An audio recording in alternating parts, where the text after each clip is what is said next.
Bueno, listos.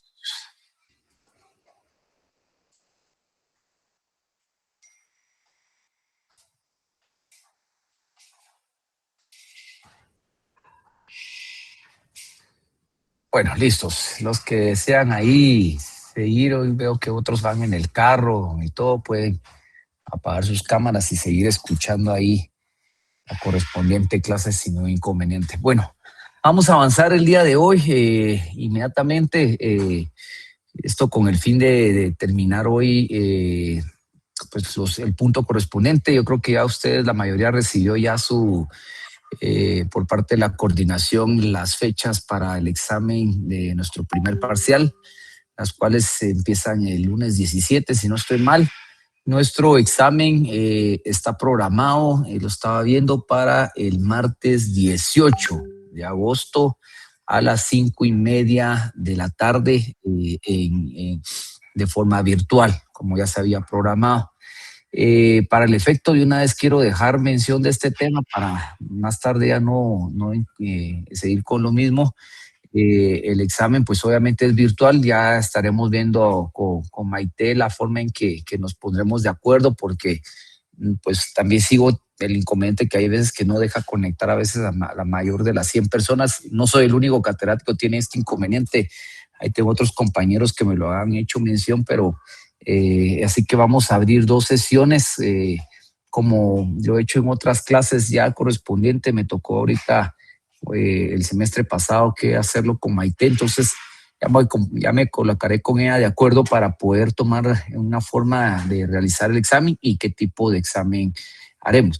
Pues el contenido no es evidente que viene todo lo que hasta hoy terminemos.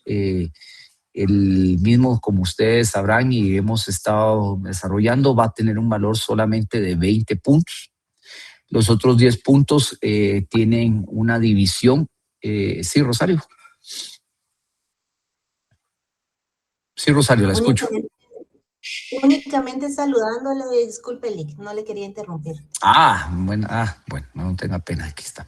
Pues bueno, les comentaba entonces de que el examen va a tener valor de 20 puntos, el examen virtual, y los otros 10 puntos están divididos de la siguiente manera. O sea, en la nota, cuando salga en su cuadro, refleja todo, las cuatro cosas.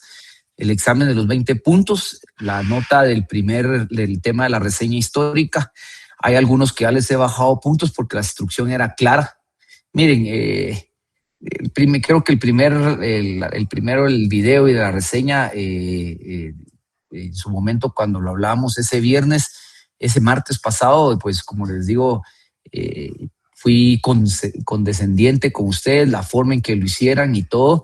Sin embargo, que realmente es incómodo estar viendo que encima que utilicen inteligencia artificial para hacer una reseña histórica de un video, no tengan ni la decencia de ponerse a darle lectura a lo que hacen, encima con los subtítulos de la manera en que lo hace la inteligencia artificial, y encima de todo, de que si la instrucción era solo 5 páginas, tomando en consideración que solo tenían que colocar su nombre y su número de carnet, o sea, me manden 14 páginas. Entonces, en algunos he encontrado 11, 12, 14, 10, 9.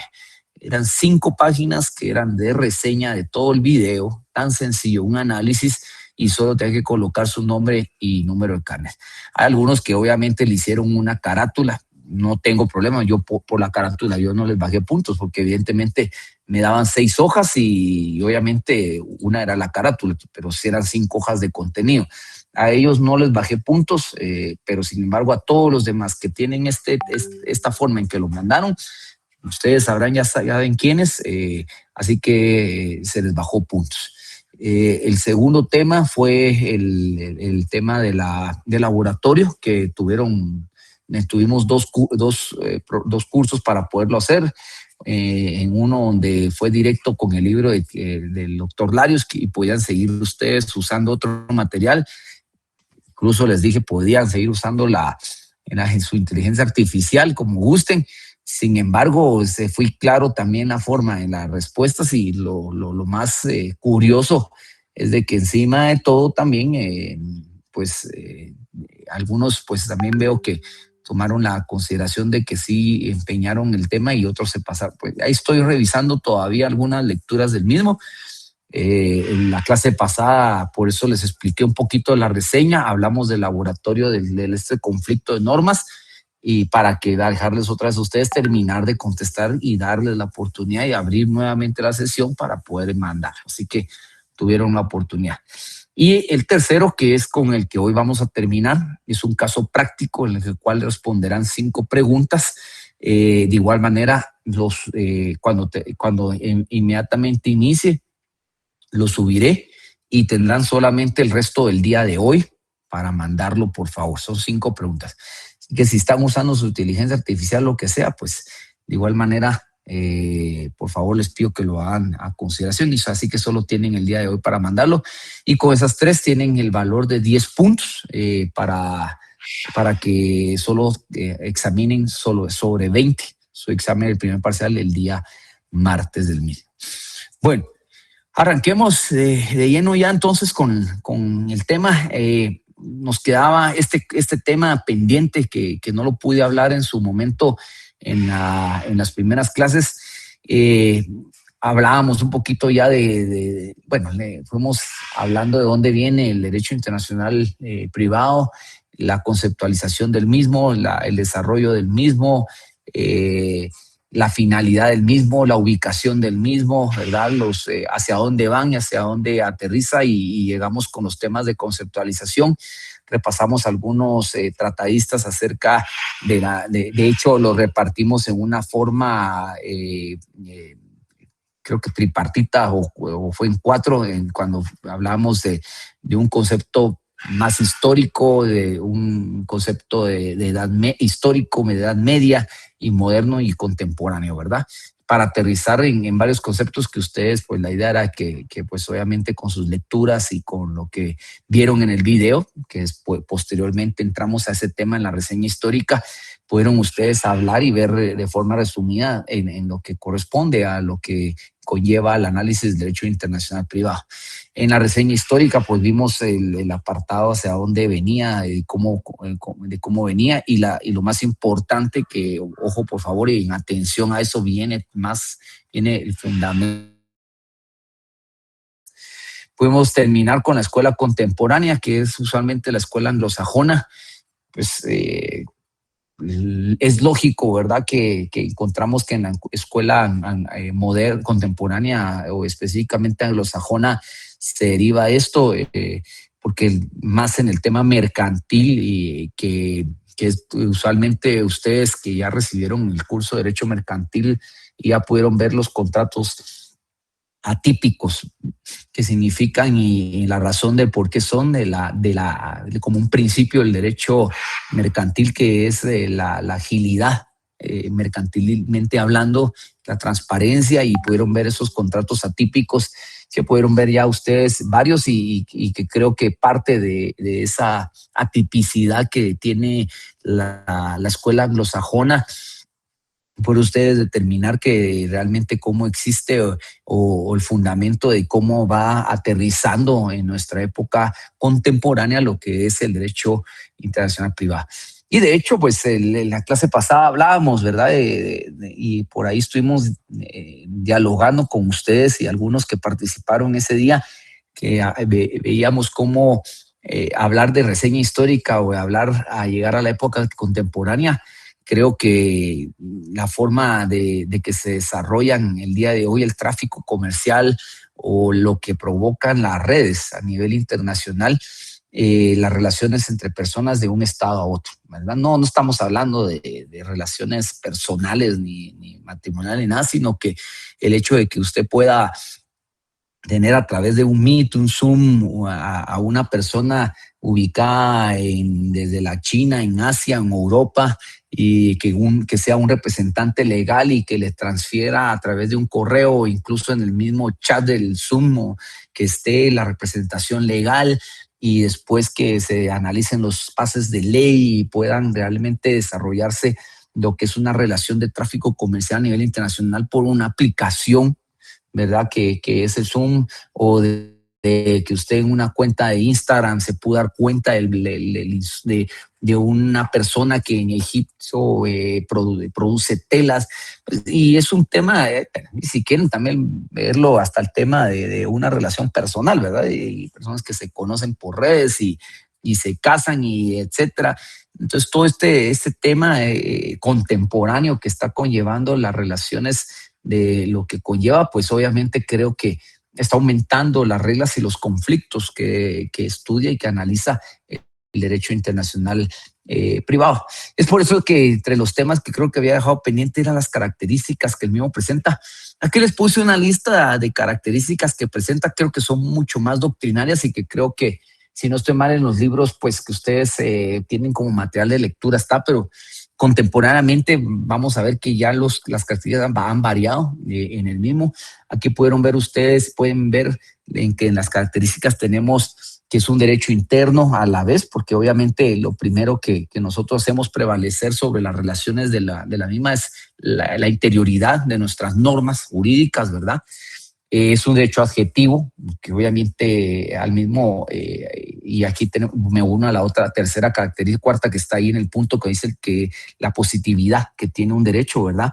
El derecho es positivo, es adjetivo, es un derecho es un derecho que ya vieron ustedes cuando mencionamos el Código de Bustamante, que lo vieron en una de las escuelas, cómo empieza a surgir en la época moderna, pues es un derecho que evidentemente marca la adjetividad y la positividad de un derecho y que al mismo tiempo en esa tercera característica se vuelve particular. Y hablar de la particularidad es porque en las relaciones entre las personas de distintos estados ya es particular, no es nada como en la época histórica que ustedes lo vieron, como la escuela romana lo identificó, la escuela francesa, que incluso la escuela holandesa que une mucho lo que venía entre la escuela francesa y lo que desarrolló la escuela anglosajona. La escuela holandesa fue como el puente de esa unión entre las relaciones de los derechos de las personas en un distinto estado. Al mismo tiempo es un derecho nacional. Ustedes ya creo que en su derecho internacional público pudieron ver por qué la importancia realmente de que entre estados tengan una relación. Y evidentemente el derecho internacional privado es nacional porque si no existiera el público, si nuestro estado no participa en los tratados y convenios internacionales de tráfico comercial, de derecho penal, de derecho civil, incluso, ¿verdad? Tratados a través de la Organización de los Estados Americanos, etcétera, no podríamos generar relaciones entre privados, ¿verdad? Se vuelve prejudicial. Inmediatamente ya más adelante van a ver ustedes cuando veamos el análisis de sentencias extranjeras aplicables en nuestro territorio guatemalteco. Es una prejudicialidad que conlleva lo que es el derecho internacional. Es público a la vez, lo hemos hablado aquí, creo que entre el hablar de un derecho internacional público y un derecho internacional privado son dos elementos que dentro de nuestra relación está, porque yo no puedo venir a generar traslados mercantiles de ciertos materiales chinos si no tengo un camino abierto a China en temas comerciales, y para eso el Estado es el que participa. Ok, miren, pero la mejor forma en que puedo encontrarlo es en Estados Unidos. Entonces, para eso empiezan los tratados de libre comercio, que se abren una gama de posibilidades para poder traficar de forma lícita materiales materia prima o insumos que no existen en Guatemala. Sin embargo, para yo poder mercantilmente hablando relacionarme y poseer ese tráfico comercial, necesito que el Estado participe previamente y que me dé esa certeza jurídica, que ya lo habíamos hablado nosotros al inicio con el tema de la finalidad que va a enmarcar el derecho internacional privado, que era el tema de hablar de que existe o de darme esa seguridad jurídica, esa certeza jurídica. Si yo no tengo esa certeza jurídica y esa seguridad jurídica, evidentemente yo no me voy a seguir relacionando con personas de otro país, comprando bienes inmuebles o casándome si yo sé que todo es ilegal. Y ahí entra esa característica de que sea público, ¿verdad? De que el derecho internacional público que ustedes están aprendiendo en los otros cursos, pues va a enmarcar y les va a dar esa oportunidad a ustedes como característica. O es universal. Aquí, así como aquí estamos analizando esas características, en México la está analizando el estudiante de Derecho Internacional Privado, la están analizando allá en Argentina. Es un derecho universal y es espacial, porque evidentemente lo que va a marcar es la relación de las personas entre el espacio, ¿verdad? Pero previo a ello, realmente, como les digo, porque aquí está marcando, vayan dándole screenshot o vayan tomándole foto a estos, porque estas son 3, 4 diapositivas que ya no están cuando le mandé a ustedes lo demás, solo están configuradas extras. Entonces, si me hacen favor le van tomando un screenshot y súbanlo en su WhatsApp para que no, es un bosquejo, ya saben ustedes que mis presentaciones solo es un bosquejo de la misma, ¿verdad? No vayan a creer ustedes que esto es el tema de lo que se les pregunta. O sea, esto es un bosquejo y obviamente ustedes tienen que seguir su lectura aparte, ¿verdad? Así que ahora, ¿qué características empiezan a marcarse o hay a nivel internacional que no son estas que evidentemente tenemos? Hay características que fueron variando y cambiando. En nuevos materiales usted va a encontrar que las características es la internacionalidad porque regula relaciones extranjeras, pero por ejemplo la conflictual, que es una característica nueva que marca el derecho internacional privado al decir que el derecho internacional privado me ayuda a determinar la ley aplicable y el juez competente. ¿Qué ley de qué país me va a aplicar el conflicto y lo va a resolver como el juez competente de resolver el conflicto? Está que es atributiva. ¿Por qué? Porque va a distribuir competencias entre ordenamientos jurídicos. Vamos a ver cómo es que en el derecho internacional privado ya ahora hay, ya no es solamente, bueno, cuando veamos ahorita entre las características y las reglas, vamos a ver que hay competencia que le atribuye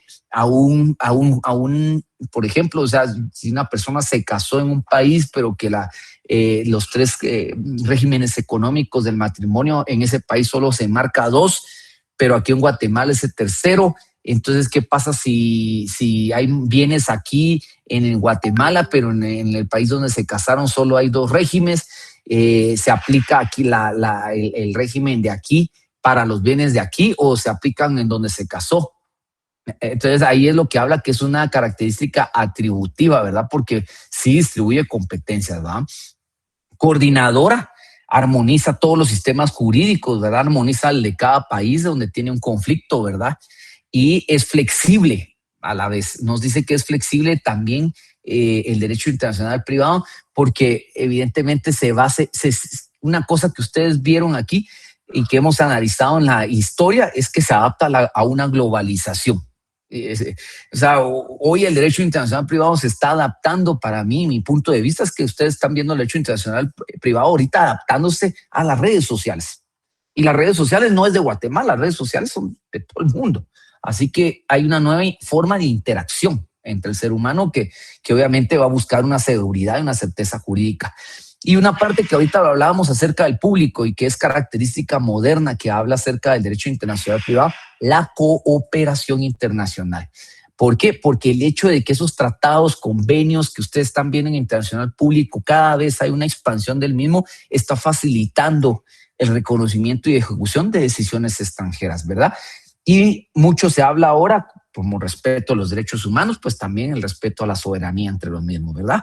Que se vuelva más justo, se vuelva más respetado al tema del derecho, de la regulación, ¿verdad? De nuestras reglas y de nuestros principios generales, como es el tema de los derechos humanos, que pues ahora es de moda, ¿verdad? Que se vuelve ese tema. Bueno, siguiente, permítame.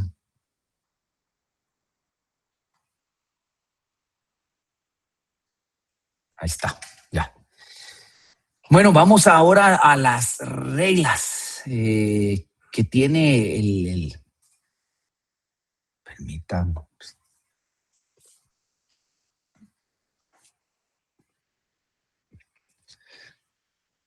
Bueno, ¿qué reglas tiene el derecho internacional privado? Y aquí vamos a hablar de cómo se clasifican esas reglas del derecho internacional privado.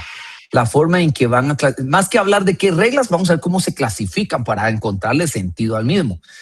Y entre esto, pues vamos a la doctrina moderna, porque si nos vamos yo creo que ya suficiente con el video, con lo que ustedes vieron en la reseña histórica de cómo se solucionan los conflictos. Así que hablar de reglas generales estaría creo que de más hablar porque creo que nos interesa cómo modernamente nos van a empezar a guiar la forma de resolucionar los conflictos del derecho internacional privado, porque obviamente algunas ya históricamente ni serán aplicables o nos parecerán obsoletas, ¿verdad? La mayoría del mismo, o no son ni aplicables. Entonces, vamos a la doctrina moderna. Estas reglas son mucho de la escuela esa anglosajona, que es parte de la más contemporánea de la que tenemos. Y aquí tenemos 4 reglas o 4 categorías de reglas importantísimas para ver este tema de cómo se clasifican las reglas. Son 4 reglas. Aquí tenemos las reglas sobre competencias judiciales internacionales, las reglas para determinar cuál es la ley aplicable, las reglas para reconocer y ejecutar resoluciones o sentencias extranjeras, ¿verdad? Resolución o ejecución, sentencias, que como lo quieran llamar. Y el cuarto, la cooperación jurídica internacional, que ya vieron ustedes que estábamos hablando, que es una nueva característica que tiene. Miren cómo ya la escuela anglosajona nos está introduciendo como una regla, ¿verdad? Nueva. Y evidentemente, ¿verdad? Que ¿por qué se ponen reglas? Porque lo que buscamos es que las reglas se vuelven un conjunto para poder determinar que ese tribunal que vaya a ser competente o la legislen o que apliquemos, pues obviamente tengamos elementos suficientes para resolver el conflicto a nivel internacional. Así que, ¿qué permiten estas reglas? Resolver conflictos de leyes y conflictos de jurisdicción, así de una forma sencilla y concreta. Y estas reglas, pues obviamente nos van a dar criterios a través de las reglas para ir viendo y dándole una guía y una vía a poder solucionar aquí. Cuando hablamos de reglas sobre competencia judicial internacional, nos hablamos aquí que cuando obviamente el tribunal de ese estado donde esté el conflicto, obviamente aquí veámoslo Guatemala, ¿verdad? Porque pues lo primero vamos a saltarnos aquí, aunque algunos de ustedes se van a dedicar a esto tal vez en el futuro y tengan que estar en Costa Rica o en México. Y bueno, lo primero que deben de ver, que la primera regla es la competencia judicial internacional. ¿Qué tribunal de qué estado? Si de México, de Guatemala, tiene la competencia para conocer este litigio a nivel internacional.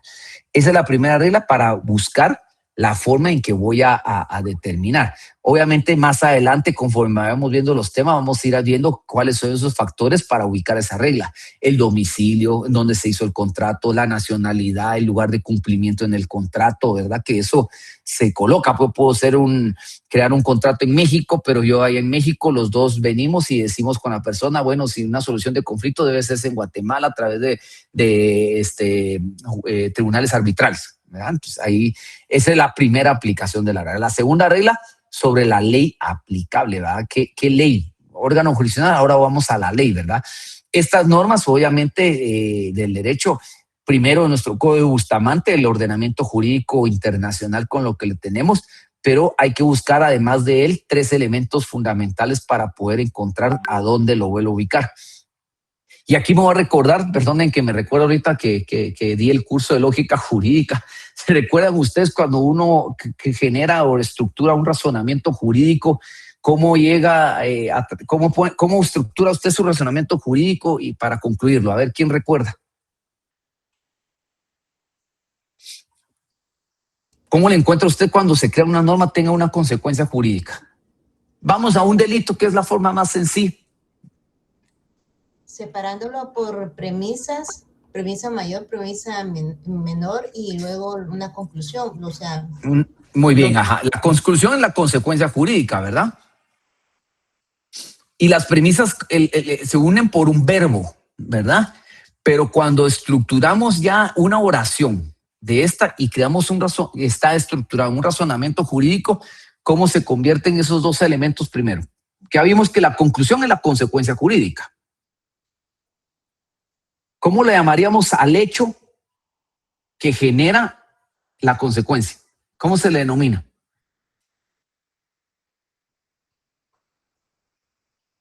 ¿Se recuerdan la palabrita esta de supuesto jurídico? ¿Se recuerdan? La palabrita supuesto jurídico. Y el supuesto jurídico nos determinaba esa posible hipótesis, ¿verdad? Para poder crear una consecuencia. Luego de ello, para llegar a la consecuencia, tiene que haber un punto de conexión, ¿verdad? Que lo va a unir a esa posibilidad de esa consecuencia jurídica. Ese punto de conexión es el que nos resuelve la norma aplicable en el derecho internacional como regla.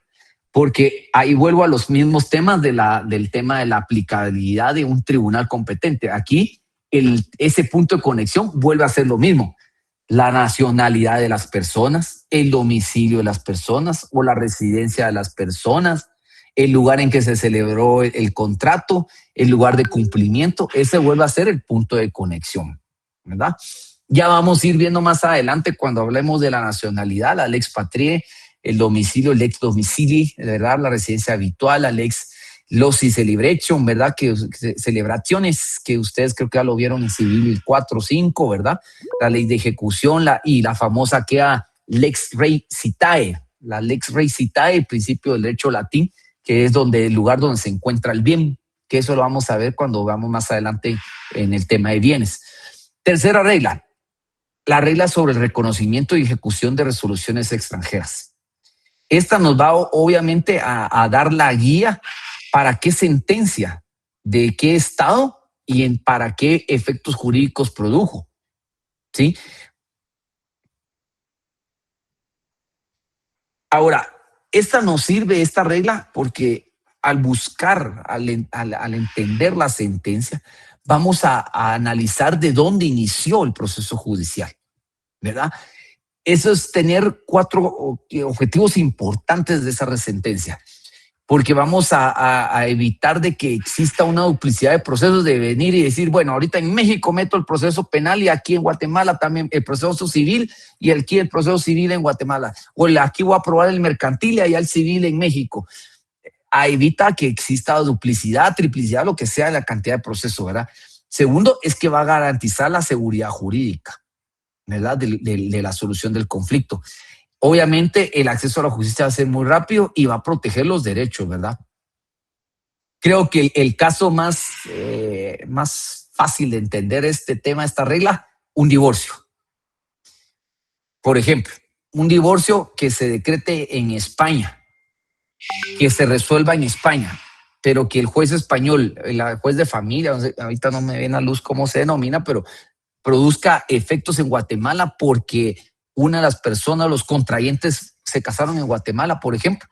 Esos requisitos legales para su cumplimiento, para su reconocimiento, los va a establecer en una sentencia. Ahí se las puse mucho más fácil. Ahí me comprendieron y entendieron, ¿verdad?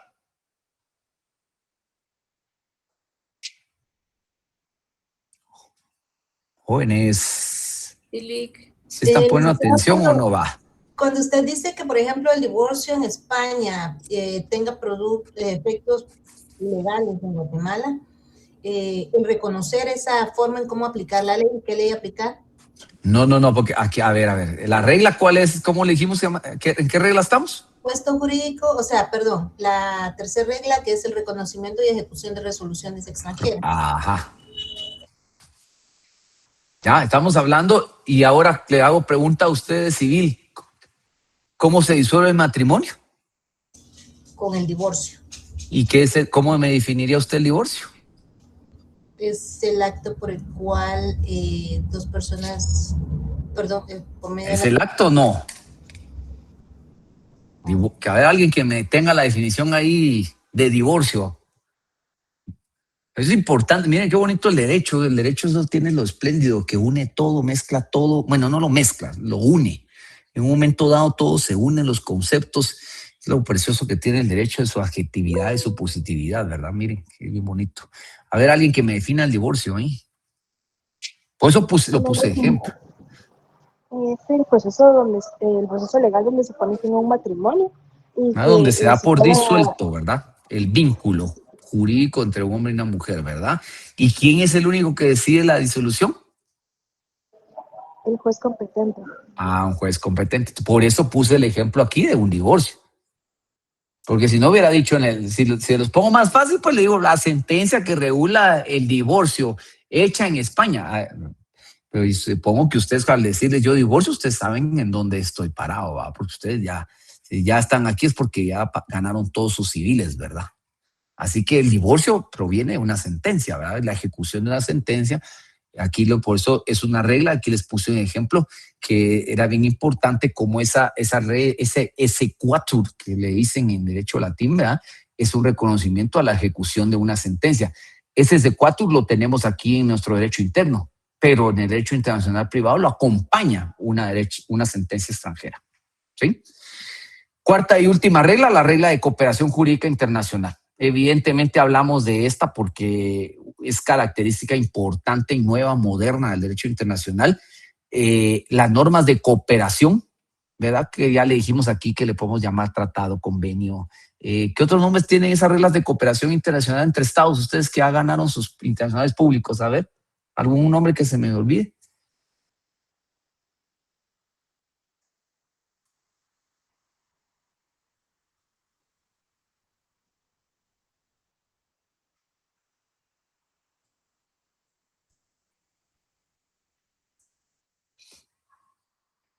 Tratados, convenios, acuerdos, Acuerdos, cartas de cartas, entendimiento.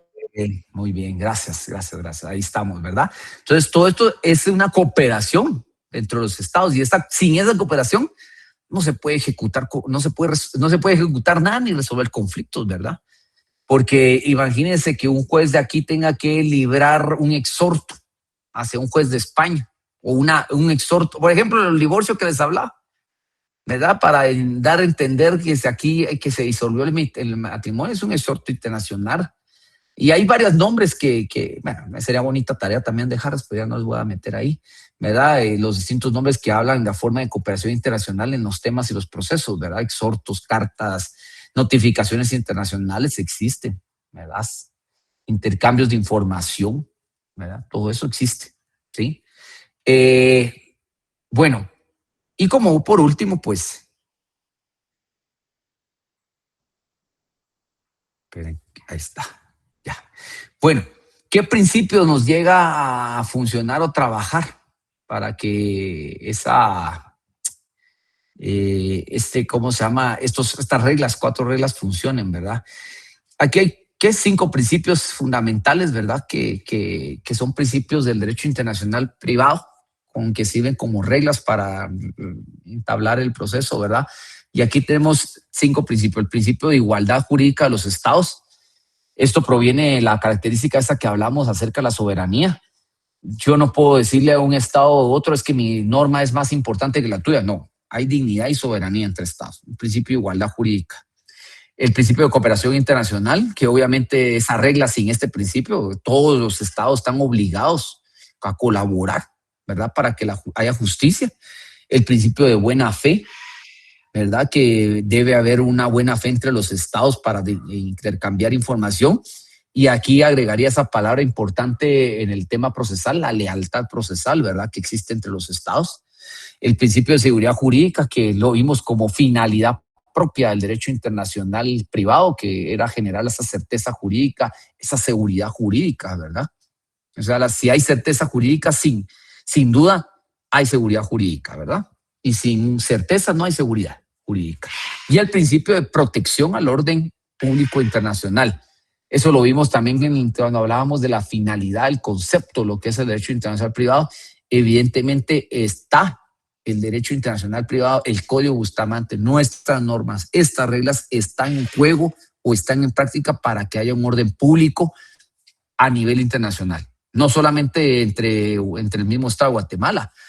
Ya lo hablábamos antes cuando conceptualizamos el derecho, ¿verdad? O sea, hay yo estaría violando un derecho humano si yo no dejo y no permito que 2 personas se casen de distinto país.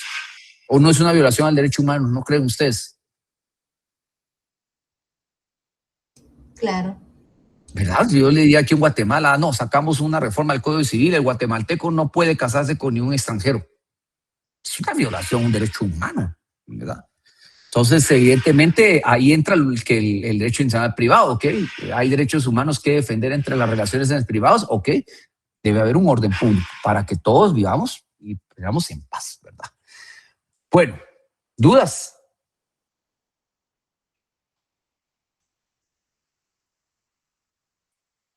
Dudas.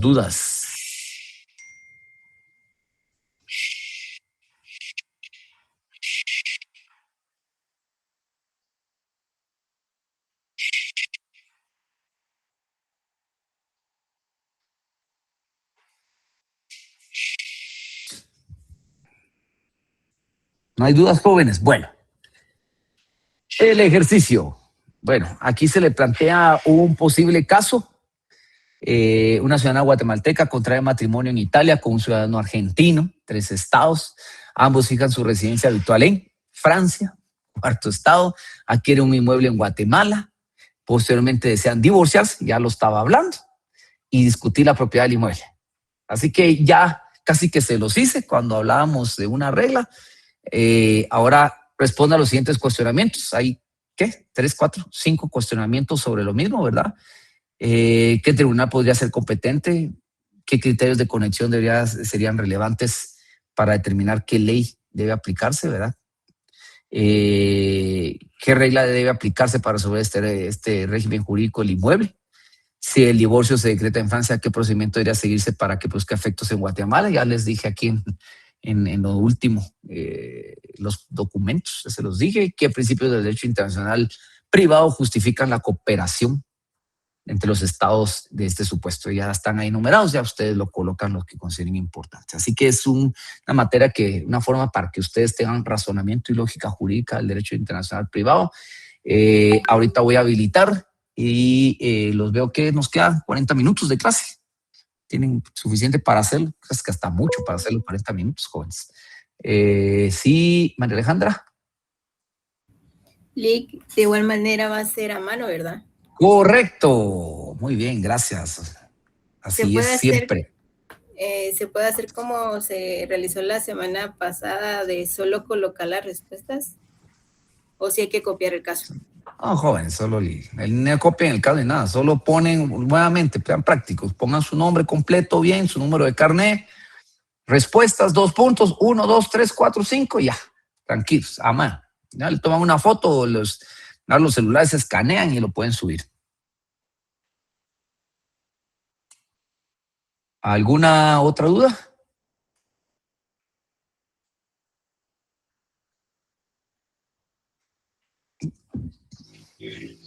Disculpe, ¿para qué hora es la entrega? Disculpe. Hoy se vence a las 23:59.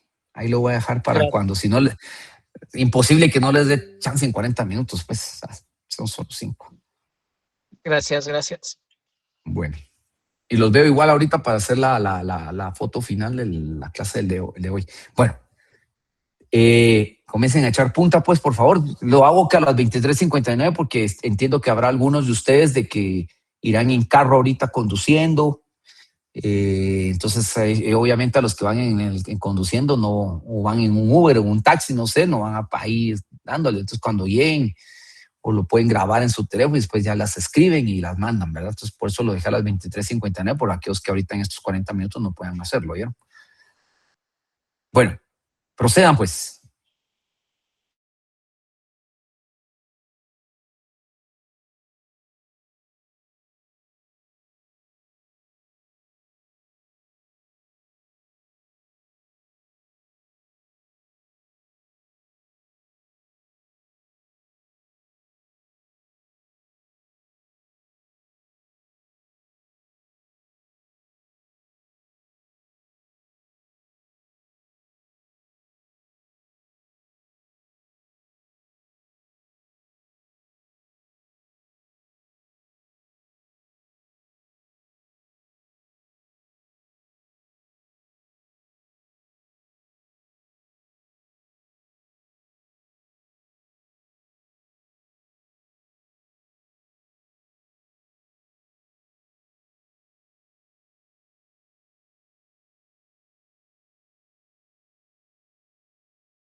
¿Alguna duda?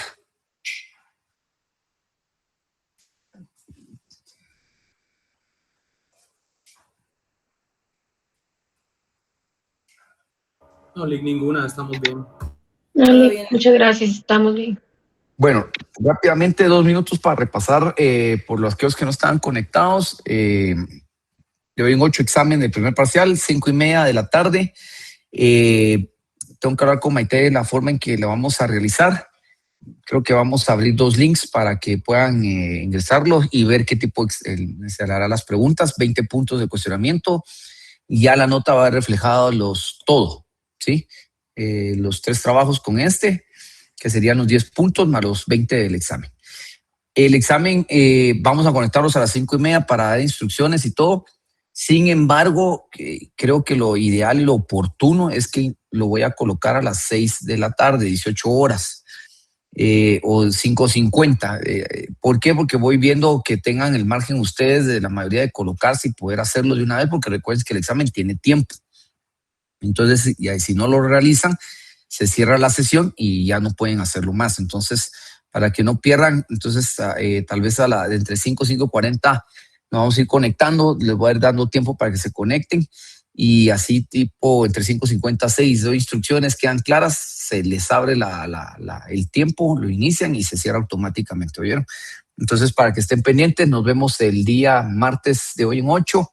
Viernes no tenemos clases, creo que estamos en Ciudad de Guatemala, estaremos de feria, como en otras localidades del país existe la feria también, ¿verdad? Así que todos aquellos que compartan o tengan ahí a bien disponer puedan pasarla muy bien.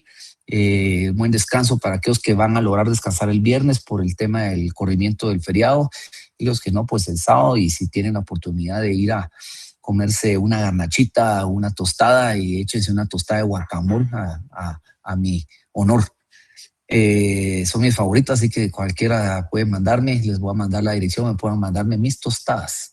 Pasen buena noche a cada uno. Vamos a abrir por favor cámaras para hacer la última asistencia, por favor.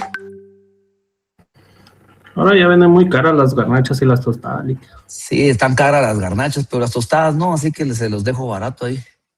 Hasta Y por 15 eso mejor las hago en mi casa. Solo que preferiblemente sin cebolla y sin perejil, así puro, con mar. Bueno, listos pues. Bueno, ya estamos. Pasen feliz noche pues, compañeros, que nos vemos Dios mediante el día martes entonces de hoy en 8. Bendiciones, Lick. Gracias. Igualmente, Bendiciones, feliz noche. muchas gracias. Muchas licenciado.